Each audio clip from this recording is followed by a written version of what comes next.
আর আর্টিস্টগুলো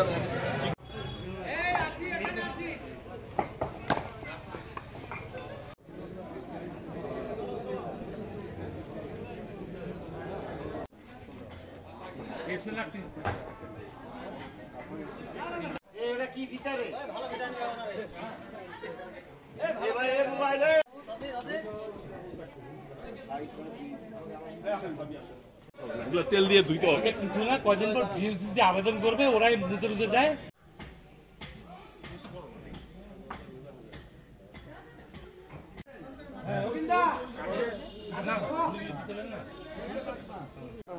হ্যাঁ ঘুরতে যাবে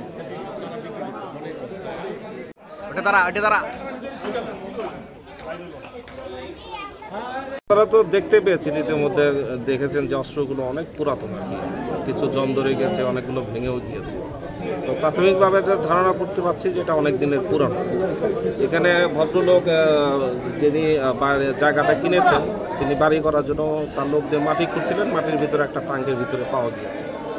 বাট এটি আসলে কীভাবে এটা কোথা থেকে আসলে এটা তো তদন্তের বিষয়। আমাদের আইনগত দিন আমরা এখন ওই যে আমাদের এক্সপার্টিস ডেকেছি, সিআইডি ডেকেছি, তারা ক্রাইম সিন আসতেছে, তারা সিজার লিস্ট করে প্রকৃত সংখ্যাটা আপনাদেরকে আমরা জানাতে পারবো। এরপরেও যদি মাটি ঘোরার কারণে এটা যদি আবারও পাওয়া যায়, তাহলে সেটি তো আবার আপডেট আপনাদেরকে জানাতে পারবো। বাট এই এলাকাটা আমরা থার্মাল পুলিশ কর্ডন দিয়ে ঘেরাও করছি।